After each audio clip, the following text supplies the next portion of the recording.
तो इसकी प्रथम कड़ी है शक्ति प्रदाय। परिपथ में लगे हुए जितने भी अवयव हैं उनको क्रियाशील करने के लिए, ऊर्जा प्रदान करने के लिए, जिससे हमें विद्युत शक्ति प्राप्त होती है, उसको शक्ति प्रदाय बोलते हैं। जब शक्ति प्रदाय लगा हुआ होगा, शक्ति प्रदाय होने पर नेटवर्क को क्रियाशील नेटवर्क कहेंगे, एक्टिव नेटवर्क।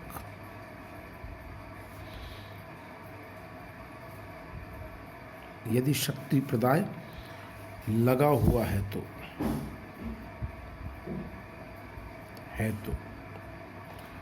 और यदि शक्ति प्रदाय नहीं है तो ऐसे नेटवर्क को हम अक्रियाशील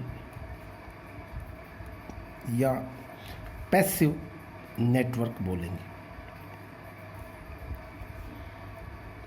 यानी शक्ति प्रदाय ही इस बात को निश्चित करता है कि कोई भी नेटवर्क क्रियाशील है अथवा अक्रियाशील। सामान्यतया तो छोटी क्लासों में आपको सिखाया जाता है कि केवल किसी भी स्रोत का उपयोग परिपथ में वोल्टता आरोपित करने के लिए किया जाता है, लेकिन वहाँ छोटी कक्षाओं में हम केवल प्रतिरोध अथवा संधारित्र से आगे नहीं बढ़ते। लेकिन इस लेवल पर आपको धीरे धीरे समझ में आने लगता है कि किसी भी, जैसा मैंने ऊपर बताया था, परिपथ के अवयवों में कि जब डायोड, ट्रांजिस्टर जैसी युक्तियाँ किसी भी परिपथ का हिस्सा बन जाती हैं तो ऐसी स्थिति में कई बार हमें वोल्टता से ज़्यादा धारा की आवश्यकता होती है कि परिपथ में धारा का मान एक निश्चित रहे। कारण क्या है इसका कि प्रत्येक युक्ति एक निश्चित मान की धारा से अधिक धारा प्रवाहित होने पर खराब हो जाती है। जैसे किसी डायोड पर यह लिखा हुआ है 1 मिलीवाट 10 मिली एम्पियर। इसका मतलब ये है कि 10 मिली एम्पियर से ज़्यादा की करंट अगर आप इसमें से प्रवाहित करेंगे तो यह डायोड अत्यधिक गर्म होकर के नष्ट हो जाएगा, खराब हो जाएगा। तो ऐसी युक्तियों को परिपथ में सुचारू रूप से उपयोग लेने के लिए हमें धारा के नियंत्रण की भी आवश्यकता होती है। और प्रिय छात्र छात्राओं, इसी कारण से शक्ति प्रदाय को हम यहाँ 2 भागों में विभाजित करते हैं। एक वो जो वोल्टता प्रदान करता है, अर्थात वोल्टता स्रोत होता है। वोल्टता स्रोत में भी यदि, जैसे मैंने परिभाषा दी है, ऐसा शक्ति प्रदाय जिसके द्वारा परिपथ के किसी भाग में विभवांतर उत्पन्न किया जा सके। अगर यह विभवांतर परिपथ की प्रतिबाधा यानी इम्पीडेंस पर डिपेंड ना करे, निर्भर ना करे, then it is defined as an ideal voltage source, यानी इसे आदर्श वोल्टता स्रोत कहते हैं। इसको हम एक एग्जाम्पल से समझते हैं। मान लीजिए, हाँ, ऐसे स्रोत का जो आंतरिक प्रतिरोध है वो शून्य होता है, उसकी आंतरिक प्रतिबाधा शून्य होती है। जैसे मैंने एक छोटा सा एग्जाम्पल दिया, मान लो इसकी वैल्यू इनपुट, इसका जो इंटरनल रेजिस्टेंस या इंटरनल इम्पीडेंस है वो 0 नहीं है, तो बाहरी प्रतिबाधा Z को जोड़ने से इसमें प्रवाहित धारा का मान V/R+Z होगा। और Z के सिरों पर जो निर्गम वोल्टता मिलेगी, Z के सिरों पर निर्गम वोल्टता V' या V आउटपुट बराबर I/Z होगी, और ये आ जाएगा V/R+Z/Z। और मज़ेदार बात देखिए कि यदि R बराबर 0 हो जाए, बाय द वे, अगर आंतरिक प्रतिबाधा 0 है तो VO का मान V ही रहेगा। इसी को हम आदर्श वोल्टता स्रोत कहते हैं।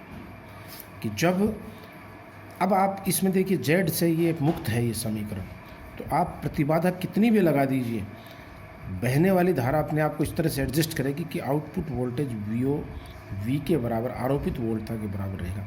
ऐसे वोल्टता स्रोत को हम आदर्श वोल्टता स्रोत कहते हैं। लेकिन मैंने जैसा ऊपर लिखा है वास्तविक वोल्टा स्रोत कभी आदर्श नहीं होते, क्योंकि उनकी आंतरिक प्रतिबाधाएं भी शून्य नहीं होती। और इसको यूँ भी समझ लीजिए, मान लो आपने जेड की वैल्यू 0 कर दी, सपोज करिए आप कह रहे हो कि सर एक तरफ तो आप कहते हो कि जेड पे डिपेंड नहीं करती, मान लीजिए हमने जेड को 0 कर दिया, तो जेड को 0 करने का मतलब होता है वोल्टा स्रोत को शॉर्ट सर्किट कर देना, उसको लघुपतित कर देना। और ऐसी कंडीशन में आई का मान इनफाइनाइट नहीं जा सकता, और अगर जाता है बहुत उच्च धारा तो वो बैटरी यानी स्रोत को भी डैमेज कर सकती है। ऐसी स्थिति में हम कभी भी ये अलाउ नहीं करते कि हमारा स्रोत खराब हो जाए। तो सामान्यतया किसी भी स्रोत की आंतरिक प्रतिबाधा अशून्य होती है, इस कारण वो कभी भी आदर्श नहीं होता।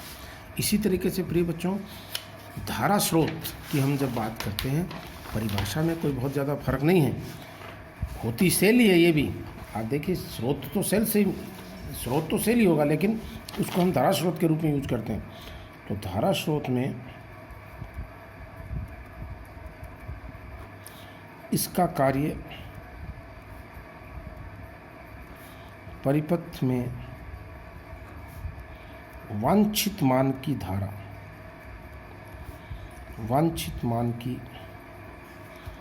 धारा को प्रवाहित करना होता है।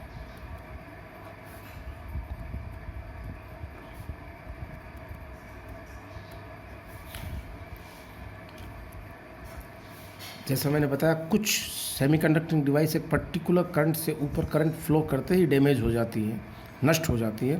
तो इस कारण से हमें बहुत ही उच्च तकनीक से बनाई हुई करंट सोर्सेज की आवश्यकता होती है। आदर्श धारा स्रोत का मतलब है, का अर्थ है कि इसके द्वारा परिपथ में प्रवाहित धारा बाह्य प्रतिबाधा के मान पर निर्भर ना करे।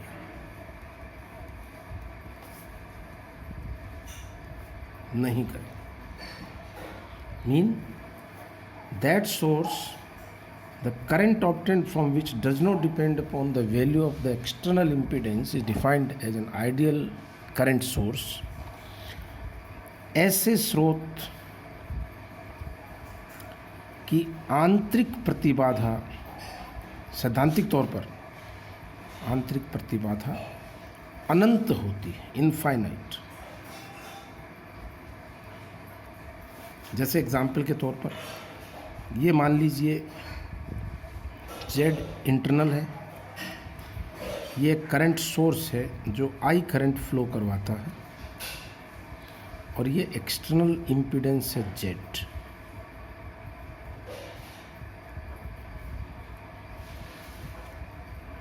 ये मान लीजिए एक्सटर्नल इम्पीडेंस है। तो अगर मैं कहता हूँ कि चलिए यहाँ करंट आई है, और जो भी मैंने सोर्स यहाँ लगा रखा है, यहाँ बता देता हूँ इसको, तो इसमें ओम्स लॉ लगाने से I बराबर कितना हो जाएगा, V upon Z input plus Z। If Z input is extremely greater than Z, तो I is nearly V upon Z input. यानी अब आप देखिए इस समीकरण का मतलब क्या है, इस समीकरण का मतलब है कि भाई ये ऑलमोस्ट इंडिपेंडेंट ऑफ जेड है, जेड पर निर्भर नहीं करती, इसलिए इसको हम क्या कहते हैं, आदर्श धारा स्रोत।